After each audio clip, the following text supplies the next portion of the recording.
السلام عليكم ورحمة الله وبركاته. الحمد لله رب العالمين، والصلاة والسلام على سيدنا مولانا محمد، صلاة تدخلنا بها مدينة معرفته وتسقنا بها اللهم صل على حضرة النبي وتطهر بها ظاهرنا وباطننا، آمين يا رب العالمين.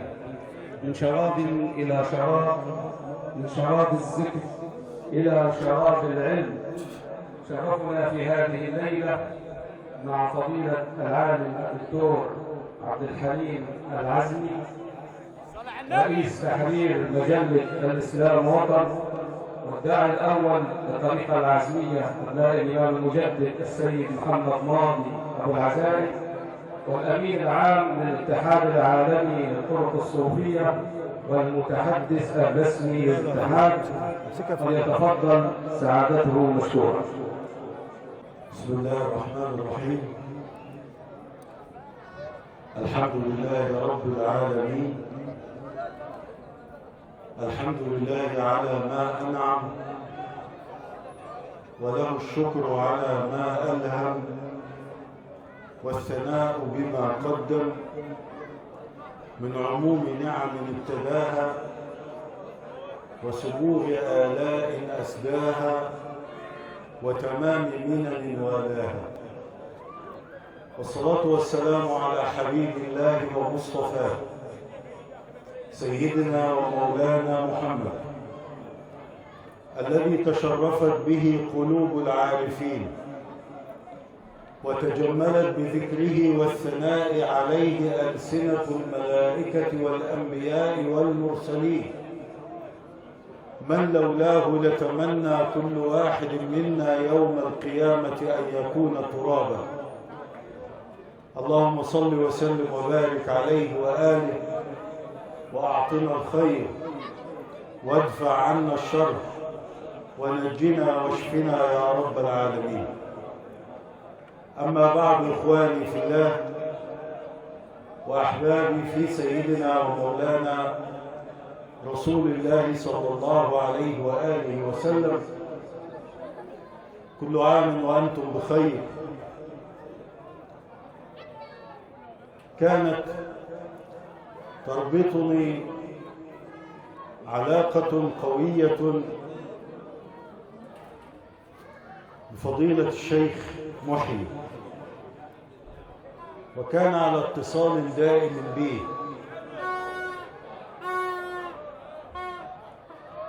أتكلم أسبوعيا، وكنت أرى فيه ولاية،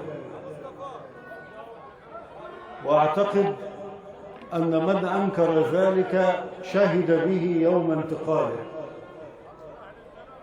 فما حدث منه وشهده الجميع أكد أنه ولي من أولياء الله.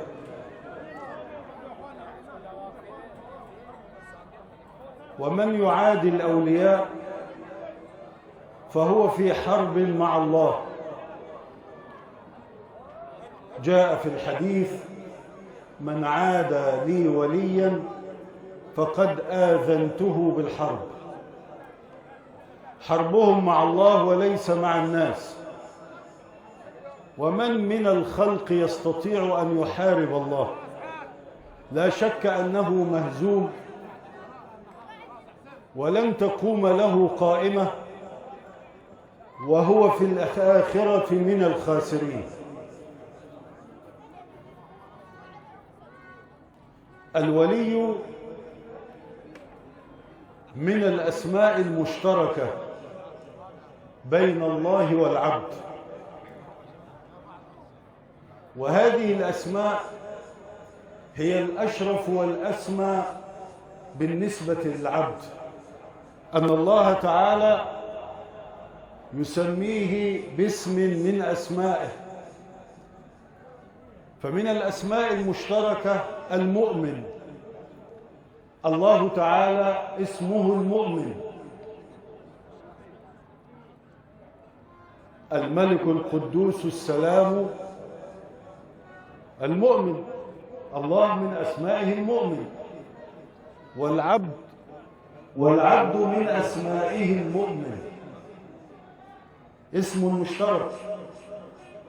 والله المحسن، والعبد من أسمائه المحسن، وأحسن كما أحسن الله إليك. والولي اسم من أسماء الله، فالله هو الولي. الله ولي الذين آمنوا، إن ولي الله الذي نزل الكتاب وهو يتولى الصالحين. اسم من أسماء الله، وسمى به الصفوة من عباده. جاء على لسان الملائكة: نحن أولياؤكم في الحياة الدنيا وفي الآخرة. الملائكة أولياء. فوصف الله تبارك وتعالى خاصة عباده بقوله تعالى: ألا إن أولياء الله لا خوف عليهم ولا هم يحزنون. أولياء الله، والله هو الولي. أعظم الأسماء أن يلقب عبد من عباد الله بالولي، ولي لله. وإذا تعددت معاني الاسم دل ذلك على شرفه. فمن معاني اسم الولي في اللغة القائم على الأمر. نقول ولي العروس، أي القائم على أمرها. ولي اليتيم، أي القائم على أمر اليتيم. والولي تأتي بمعنى المعين والناصر. قال تعالى: والمؤمنون والمؤمنات بعضهم أولياء بعض، أي يعين بعضهم بعضا وينصر بعضهم بعضا. والولي تأتي بمعنى القريب. قال صلى الله عليه وآله: يا غلام سم الله وكل بيمينك وكل مما يليك، أي مما قرب منك. والولي تأتي في اللغة بمعنى الحبيب. وهذا ما بينه رسول الله صلى الله عليه وآله بقوله: إن لله عبادا ليسوا بأنبياء ولا شهداء يغبطهم، يعني يفرح بهم الأنبياء والشهداء لقرب منزلتهم من الله يوم القيامة. انظر إلى المشهد: عباد ليسوا بأنبياء ولا شهداء يفرح بهم الأنبياء والشهداء لقرب منزلتهم من الله يوم القيامة. قضية لفتت نظر الصحابة: من هؤلاء العباد الذين يفرح بهم الأنبياء والشهداء يوم القيامة؟ فقالوا: اجلهم لنا يا رسول الله، بينهم وعرفهم من هؤلاء. قال: هم عباد من عباد الله من بلدان شتى وقبائل شتى، اجتمعوا ليس لدنيا يتحاذرون عليها ولا لأرحام بينهم يصلونها، ولكن اجتمعوا حبا في الله. ما جمعهم إلا الحب في الله، من بلدان شتى وقبائل شتى. جمع كجمعكم هذا جمع أناسا من بلدان شتى وقبائل شتى. هذا الجمع يخرج أهله وقد أخذوا درجة من درجات الولاية.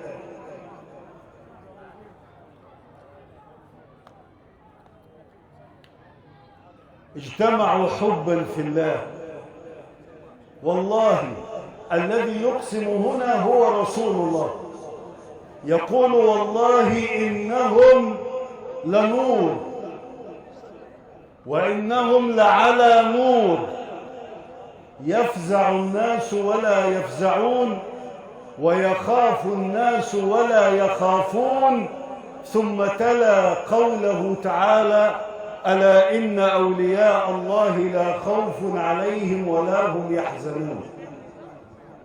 إذن معاني الولي في اللغة القائم على الأمر، الناصر والمعين، القريب، الحبيب.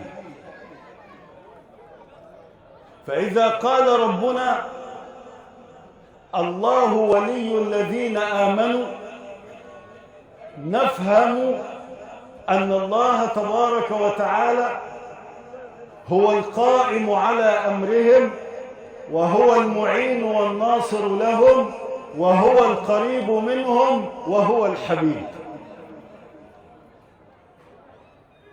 حتى يأتي جاهل أو متطفل ويطعن في الأولياء، هو لا يدري معنى الولي، ما يدري معنى أن يتولى الله تبارك وتعالى عبده. الله ولي الذين آمنوا.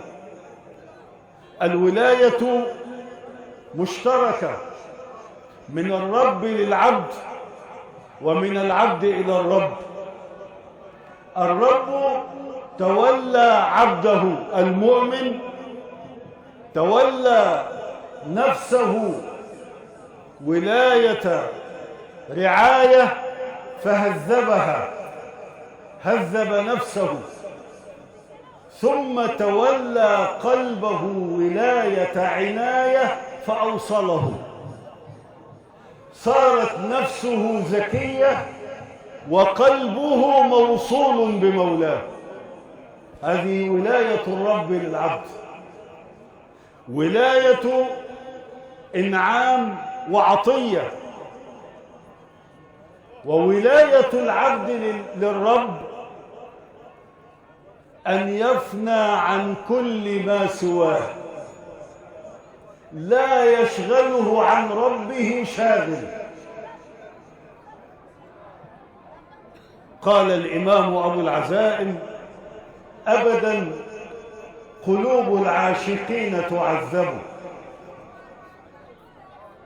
واحد يقول لك طب هم ليه يعذبوا قلوبهم؟ ليه صابرين على العذاب؟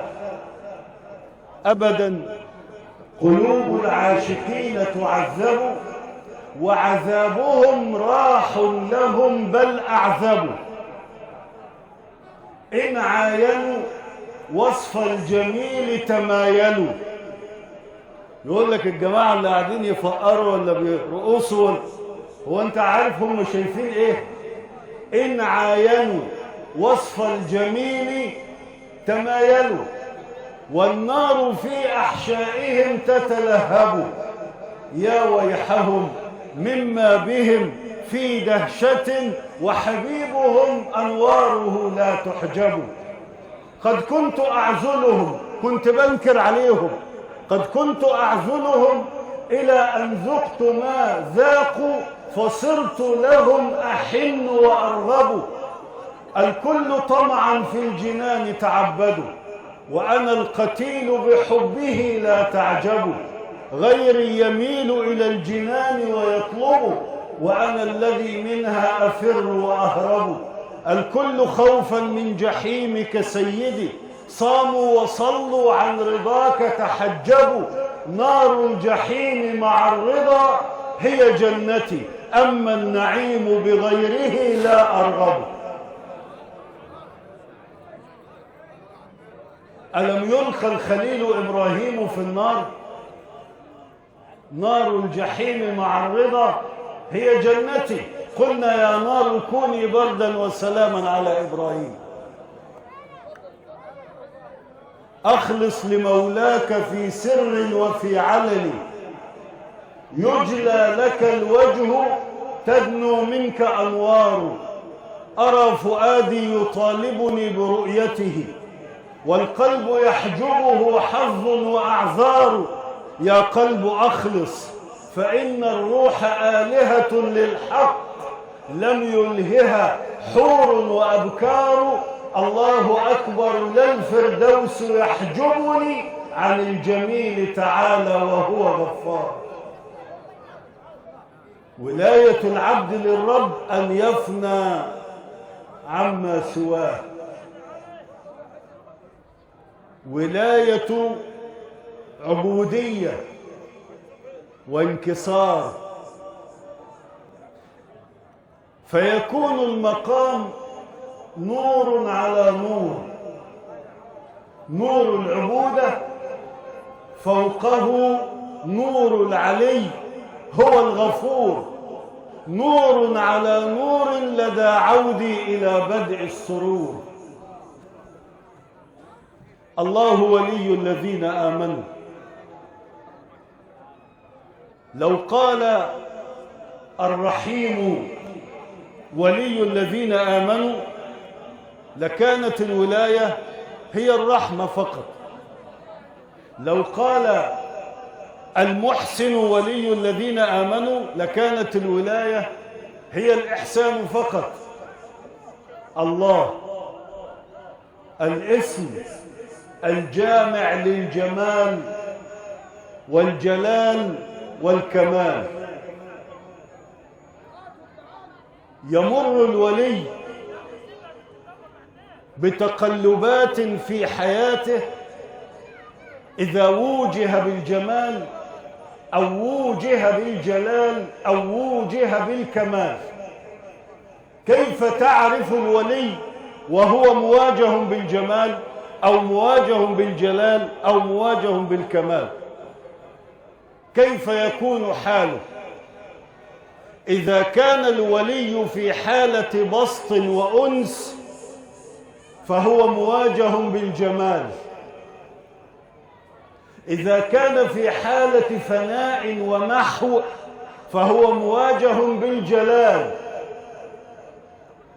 إذا كان في حالة شوق فهو مواجه بالكمال. أحوال يتقلب فيها الولي. لكن هل الولي معصوم لا يخطئ؟ هل بدأ حياته معصوما ليس له أخطاء؟ لا، الولي قد يفعل الكبائر والصغائر. سيدنا عمر فاروق المبنى كيف كان حاله؟ كان يعبد إلها من عجوة فلما جاع أكله، وأدى ابنته حية، فعل كبائر. لكن بعد أن اختير للولاية صار الفاروق.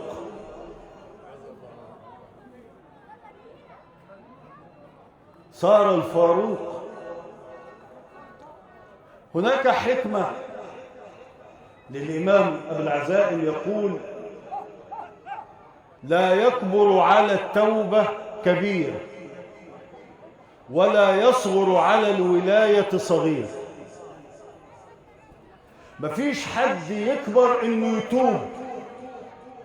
قال صلى الله عليه وآله: أيها الناس توبوا إلى الله فإني أتوب إليه في اليوم 100 مرة.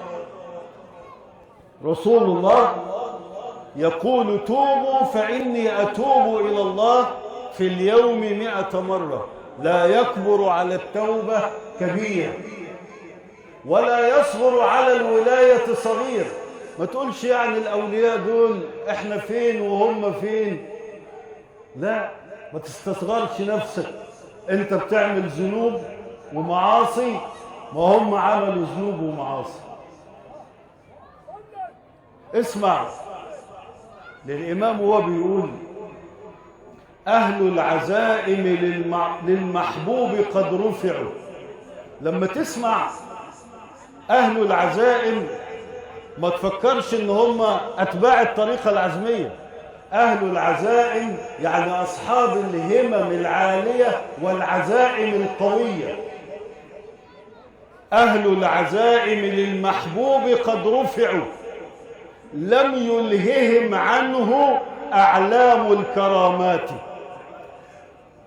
لا يشغلهم الكرامة ولا من فعل الكرامة، لا يشتغلون بذلك.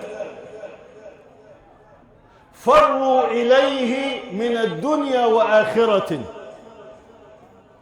حتى رأوه بلا كيف وحيطات. كم مذنب ومسيء، أهو شوف البداية اهي، كم مذنب ومسيء، عمل الكبيرة والصغيرة. كم مذنب ومسيء نال مغفرة لما تقرب منهم بالمحبات. عارفين قصة الكلب اللي مشى مع الصالحين في سورة الكهف؟ لما الكلب صاحب الصالحين اتحط اسمه جنبهم، سيقولون ثلاثة ورابعهم كلبهم. اهو الكلب لما صاحب الصالحين اسمه اتحط معاهم، فهم جاي لهم مذنب ومسيء، عمل كبائر وصغائر.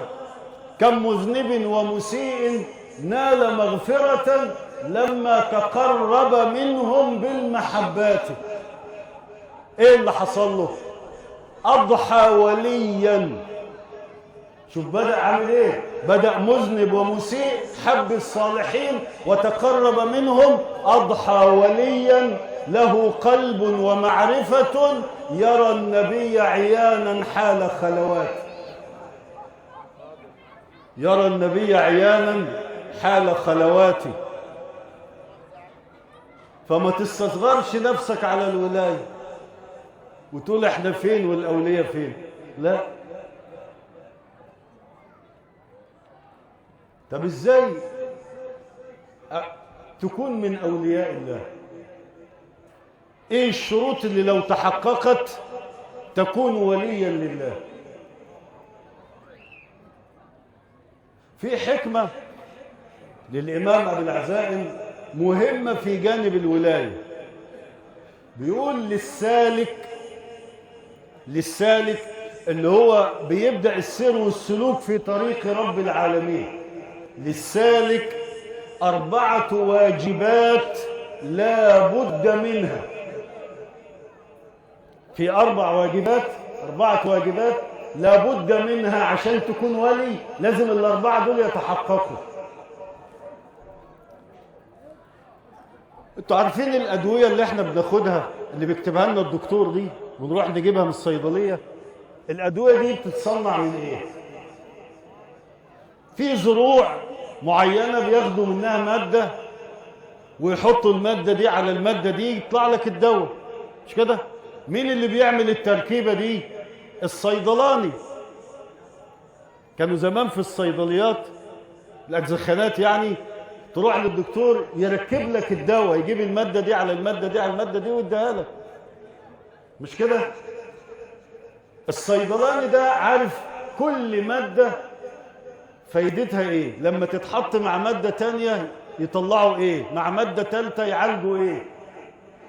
القرآن عندنا فيه كل العلاجات، بس مين اللي يطلع اللي في القرآن؟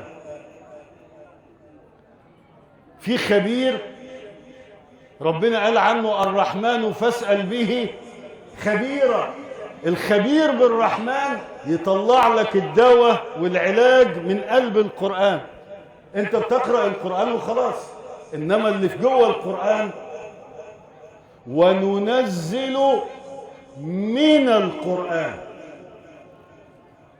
مش القرآن نزل خلاص، لكن بتنزل معاني من هذا القرآن ما هو شفاء ورحمة. المنزل ده بينزل على قلوب الخبراء دول، الرحمن فاسأل به خبيرا، يقوم يطلع لك العلاج. فالإمام أبو العزائم هنا في الحكمة دي هيجيب لك 4 حاجات موجودين في القرآن، لو أنت التزمت بيهم وجمعتهم هتبقى ولي من أولياء الله. بقول للسالك في طريق رب العالمين 4 واجبات لا بد منها: المرشد الكامل، والإخوان الذين يعينونه على الطاعة وينصحونه إذا خالف، والاستقامة، والرزق الحلال. فمتى توفرت هذه ال4 فهو ولي من أولياء الله تعالى. طب إيه الدليل الشرعي على ال4 دول؟ الدليل الشرعي على المرشد الكامل أنك لن تهتدي إلا إذا وفقت لمعرفة الولي المرشد. قال تعالى: من يهدي الله فهو المهتدي ومن يضلل فلن تجد له وليا مرشدا. يبقى أول واجب في طريق الولاية إن ربنا يوفقك لصحبة ومعرفة الولي المرشد. يبقى المهتدي من عرف الولي المرشد، الضال لا يعرف الولي المرشد، ومن يضلل فلن تجد له ولي المرشد. الولي المرشد بيكون من أهل البيت، أهل بيت سيدنا النبي. ليه من أهل البيت؟ لأن دول أهل الطهر، إنما يريد الله ليذهب عنكم الرجس أهل البيت ويطهركم تطهيرا، فما يصدر عنهم يكون على مراد الله، لأن ما عندهمش هوى ولا غرض، يفرحون لفرح الناس ويتألمون لألم الناس. اللي ربنا طهره لا يحسد ولا يحقد ولا يكره، وينصح نصيحة لله، طهر. الهداية تكون معهم. لما نزل قوله تعالى: إنما أنت منذر ولكل قوم هاد، كيف طبق رسول الله هذه الآية؟ قال: أنا المنذر وأنت الهادي يا علي، بك يهتدي المهتدون من بعدي. أهل البيت الهداية. وقال للإمام علي مرتين، مرة يوم فتح خيبر ومرة يوم أن أرسله إلى اليمن. يوم خيبر قال للإمام علي: لأن يهدي الله بك. خلي بالك من بك، بمين؟ بالإمام. لأن يهدي الله بك رجلا واحدا خير لك من حمر النعم. الكلام ده كان يوم خيبر. طب لما أرسلوا إلى اليمن قال له إيه؟ لأن يهدي الله بك رجلا واحدا خير لك مما طلعت عليه الشمس أو غربت. يبقى الهداية هنا بمين؟ بأهل البيت، بك، بأهل البيت. ومن يضلل فلن تجد له وليا مرشدا. يبقى الولي المرشد منين؟ من أهل البيت، الهداية. طيب سيدنا النبي قال لنا: تركت فيكم ما إن تمسكتم به لن تضلوا بعدي أبدا. يعني إيه؟ هتكونوا مهتدين، لن تضلوا بعدي أبدا. كتاب الله وإيه؟ سنتي وعترتي. ما ينفعش يقول سنتي، لأن السنة والكتاب حاجة واحدة. اللي يفسر لك الكلام ده إيه؟ الحديث الصحيح في صحيح مسلم. قال صلى الله عليه وآله: إني تارك فيكم الثقلين، كتاب الله وعترتي أهل بيتي وإنهما لن يفترقا حتى يرد علي الحوض فانظروا كيف تخلفوني فيهما. الكتاب والإيه؟ والعترة. إنما الجماعة اللي بيكرهوا آل البيت أبعدوا الحديث الصحيح اللي موجود في صحيح مسلم كتاب الله وعترتي، ويقول لك كتاب الله وسنتي. كتاب الله وسنتي لم يرد في أي كتاب صحيح قولا واحدا. ما ينفعش يبقى الثقلين الكتاب والعترة، ينفع، إنما الكتاب والسنة لا ينفع، لأن السنة مذكرة تفصيلية للكتاب. يعني ربنا قال أقيموا الصلاة، ده كلام مجمل في القرآن، التفصيل بتاعه فين؟ في السنة. القرآن فيه إن الصبح ركعتين والظهر 4 والعصر 4 والمغرب 3 والعشاء 4، ده موجود في القرآن؟ موجود فين؟ في السنة. طب آتوا الزكاة، القرآن بيقول لنا زكاة النعم كام، وزكاة الركاز كام، وزكاة المال وعروض التجارة كام. القرآن قال الكلام ده؟ ما قالش. التفصيل فين؟ في السنة. فما ينفعش تقول لي الثقلين هم الكتاب والسنة، الكتاب والسنة واحد. الثقل الثاني هم العترة أهل البيت. طب المرشد الكامل، الولي المرشد، أعرفه إزاي؟ أول حاجة زي ما قلت لك هو من أهل البيت، تعرف نسبه إن هو من أهل البيت. تاني حاجة يكون أشبه الناس برسول الله خلقا وأدبا، أخلاقه عالية جدا وفي قمة الأدب. ليه الأخلاق والأدب؟ لأن الأخلاق هي الأخلاق المحمودة من الله، وإنك لعلى خلق عظيم. والأدب محمود أيضا من الله، قال صلى الله عليه وآله أدبني ربي فأحسن تأديبي. فالمرشد الكامل يكون أشبه الناس بأخلاق وآداب رسول الله. اللي تلاقي فيه الصفات دي يبقى هو المرشد الكامل. الحاجة الثالثة من أوصاف المرشد الكامل أن معه علوم الرسالة الخمسة. الرسالة كم علم؟ 5. القرآن بيقول 5. المرشد الكامل بيبقى معاه العلوم ال5 دي، يعلمها لك عشان ايه؟ عشان تعرف تذكر وتشكر، عشان تذكر ربنا ذكرا صحيحا، وربنا يذكرك وتشكر شكرا صحيحا. لازم تتعلم العلوم ال5 دي. ايه هم العلوم ال5؟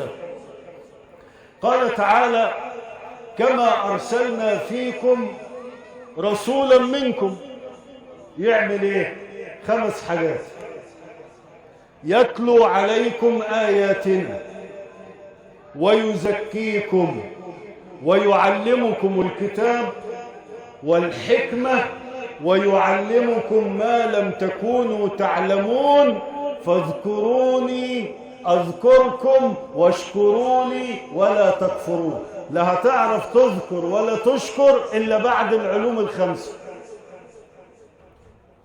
فأنت ماشي مع شيخ معين، قل له يا سيدنا أنت معاك العلوم ال5 دي، لأن القرآن واضح بيقول يتلو فعل مضارع يفيد إيه؟ يعني الحكاية دي مستمرة، مش كانت أيام النبي بس. يتلو عليكم آياتنا، التلاوة ما زالت مستمرة. ويزكيكم، والتزكية مستمرة. ويعلمكم الثانية كلها أفعال بصيغة المضارع الذي يفيد الحال والاستقبال، المضارع المستمر. يبقى بعد انتقال سيدنا النبي فيه ورثة في الأمة، فيه ولي مرشد بيعلمك العلوم الخمسة دي. لو معاك شيخ اسأله قول له انت معاك العلوم دي ولا لا. اذا كانت معاه العلوم الخمسة يبقى حظك حلو، يبقى ده اول درجة من درجات الولاية. مش موجود معاه العلوم الخمسة يبقى تبحث عن الولي المرشد اللي معاه العلوم الخمسة دي. اول علم تلاوة الآيات. يعني ايه تلاوة الآيات؟ يعني يقرأ قرآن يعني؟ لا، تلاوة الآيات مش قراءة القرآن، ده هو هيتلو عليك الآيات في نفسك وفي الآفاق. قال تعالى سنريهم آياتنا في الآفاق وفي أنفسهم حتى يتبين لهم أنه الحق. هي دي تلاوة الآيات، حتى يتبين لهم أنه الحق. طب إيه فايدة تلاوة الآيات؟ يزيد بها الإيمان. قال تعالى وإذا تليت عليهم آياته زادتهم إيمانا. زادتهم إيه؟ إيمانا. تلاوة الآيات.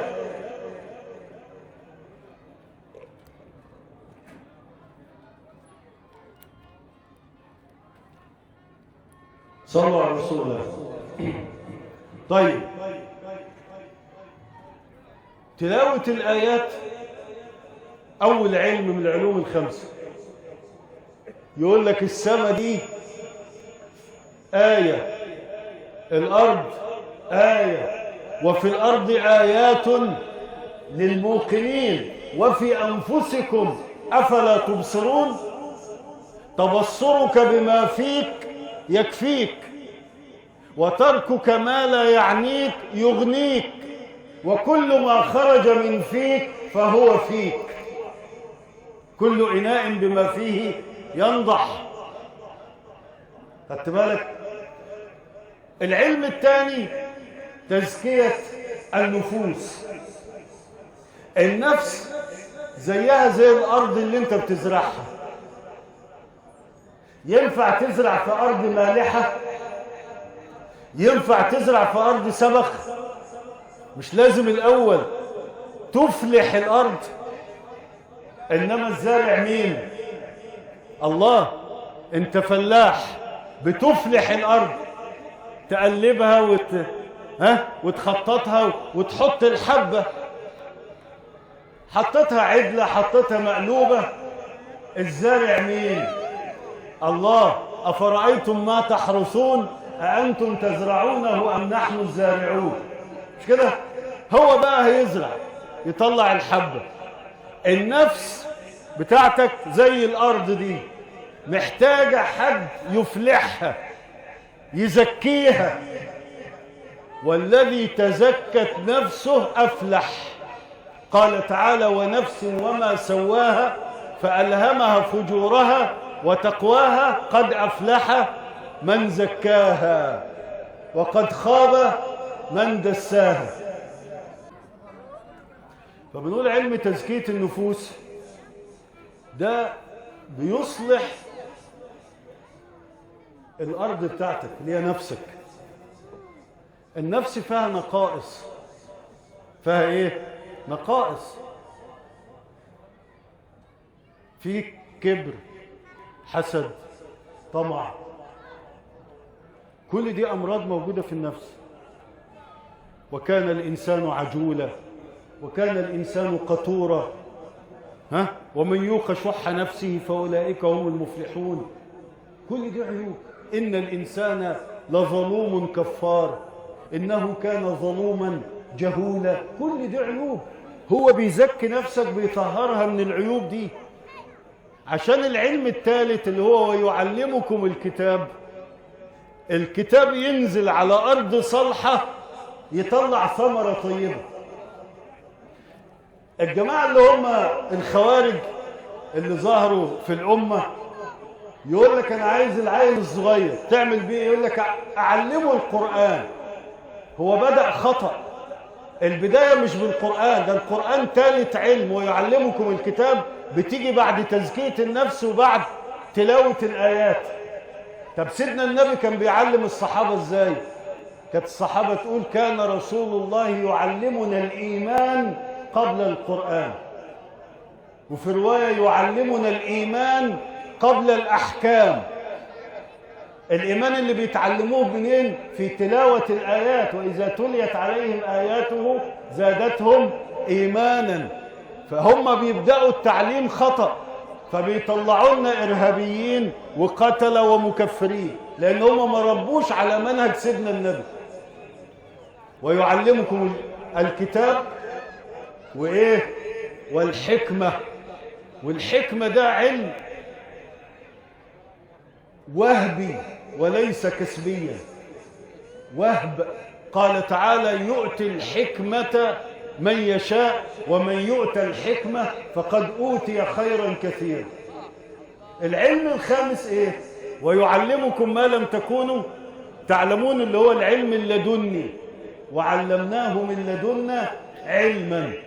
اللي تلاقي معاه العلوم الخمسة دي يبقى هو الولي المرشد اللي انت تتبعه، اللي هو بداية الولاية. الواجب الثاني الإخوان، يكون لك إخوان في الله، تبقاش عايش لوحدك. القرآن بيقول النبي أولى بالمؤمنين من أنفسهم وأزواجه أمهاتهم. زوجات النبي أمهاتنا، يبقى النبي إيه؟ ابن عباس بيقول وأزواجه أمهاتهم، والمعنى وهو أبوهم، مش كده؟ يبقى يكون لنا أب هو رسول الله، وأمهات المؤمنين أمهاتنا، يبقى احنا إيه؟ إخوة. إخوة إيه؟ إخوة إيمانية. إنما المؤمنون إخوة. الإخوة دي الإخوة الإيمانية لازم يكون ليك إخوان في الله. فايدة الأخ في الله يذكرك إذا نسيت ويعينك إذا ذكرت. عشان كده بيقول الإمام والإخوان الذين يعينونه على الطاعة وينصحونه إذا خالف. طب والواجب الثالث إيه؟ الاستقامة. الاستقامة إيه الدليل الشرعي للاستقامة في القرآن؟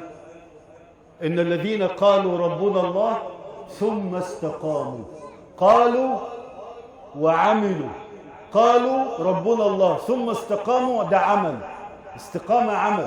طب أنا أستقيم على هواية ولا على أمر الله؟ فاستقم كما أمرت. ما تعملكش أنت منهج على كيفك وتقول أنا كده ماشي عليه، لا، كما أمرت على مراد الله. خدت بالك؟ أما جه رجل لسيدنا النبي يقول له عظني يا رسول الله، قال قل آمنت بالله ثم استقم. قل آمنت بالله ثم استقم. طب امتى أعرف إن أنا مستقيم؟ من شهد في نفسه الضعف نال الاستقامة. أما تلاقيك قدام ربك ضعيف أمام قوي، ذليل أمام عزيز، فقير أمام غني، جاهل أمام عليم، عكس صفاته هي صفاتك. هنا أنت شفت في نفسك الضعف، يوم تعرف تستقيم، تمشي في طريق الاستقامة. إنما كبير أمام كبير، وعظيم أمام عظيم، وقوي أمام قوي، لن تصل إلى الاستقامة. الاستقامة هتكون في الوقت وفي الأقوال وفي الأفعال وفي الأعمال وفي الأحوال. لازم كل ده يكون مستقيم. الاستقامة في الوقت أن تشهد قيامة. عشان تبقى راجل مستقيم، أنت متزوج وعندك أولاد، أنت بتعولهم، لازم تصحى تروح شغلك في وقته وتأدي عملك عشان تجيب رزق تطعم بيه أولادك وزوجتك، دي اسمها استقامة. كفى بالمرء إثما أن يضيع من يعول. لو أنت ضيعت أولادك وما أنفقتش عليهم، ده إثم عظيم جدا عند الله تبارك وتعالى. أنت كده مش مستقيم. في وقت صلاة تصلي، في واحد مريض تعوده، في جنازة تشهدها، كل حاجة في وقتها أنت تعملها. الاستقامة في الوقت أن تشهد قيامة. والاستقامة في الأقوال، تعرف رجل مستقيم من إيه؟ بنفي الغيبة، اللي ما بيجيبش في سيرة الناس، ما بيعيبش الناس، ده مستقيم. ده علامة الاستقامة. أي واحد قاعد يتكلم في حق الناس وفي سيرة الناس، ده مش مستقيم في لسانه ليس مستقيما مع الله.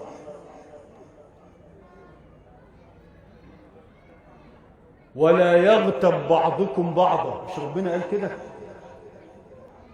الاستقامة بنفي الغيبة، والاستقامة في الأفعال بنفي البدعة، والاستقامة في الأعمال بنفي الفترة بالتاء، اللي هو الكسل والخمول.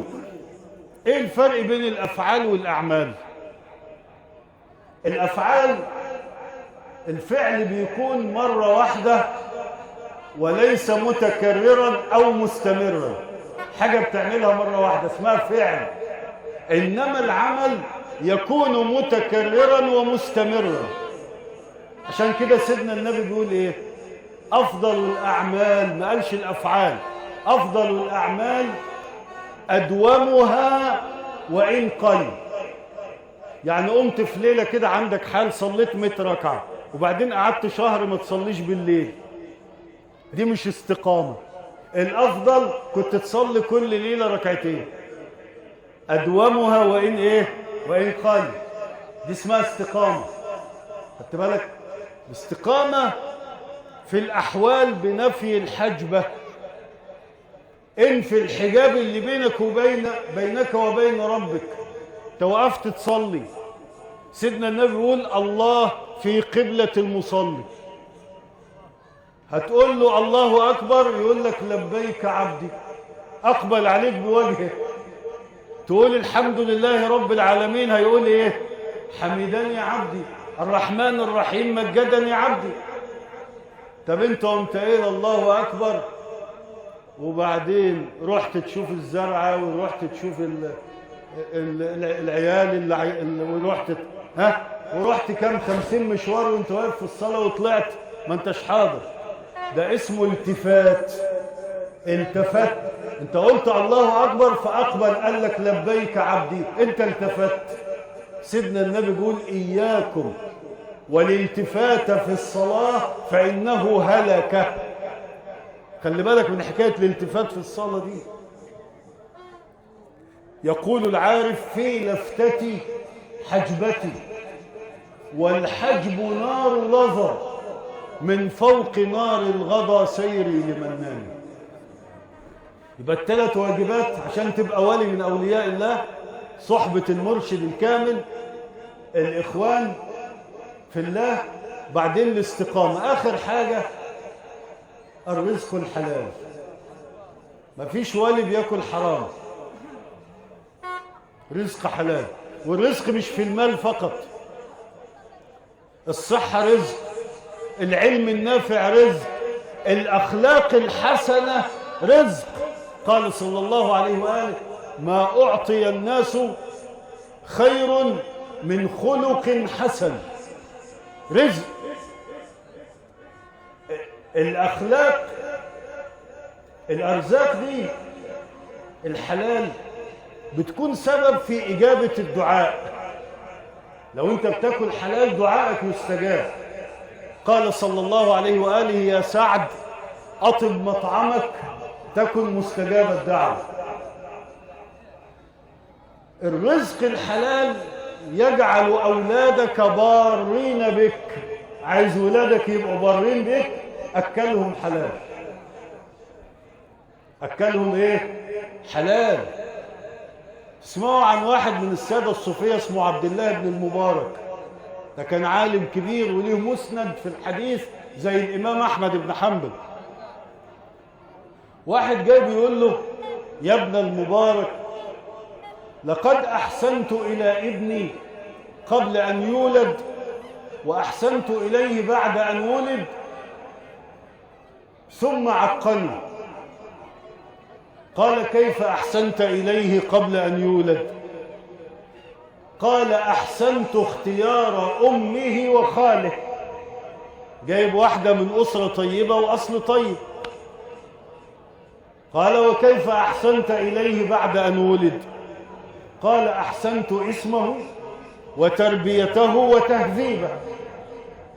قال: فكيف عقك إذن؟ أكنت من الحلال تطعمه؟ ده سبب العقوق اهو، السبب الأول. أكنت من الحلال تطعمه؟ قال: نعم، فأنا أعمل أجيرا، يعني بيشتغل بالأجرة يوم بيوم، مفيش مجال إن هو يجيب حاجة حرام.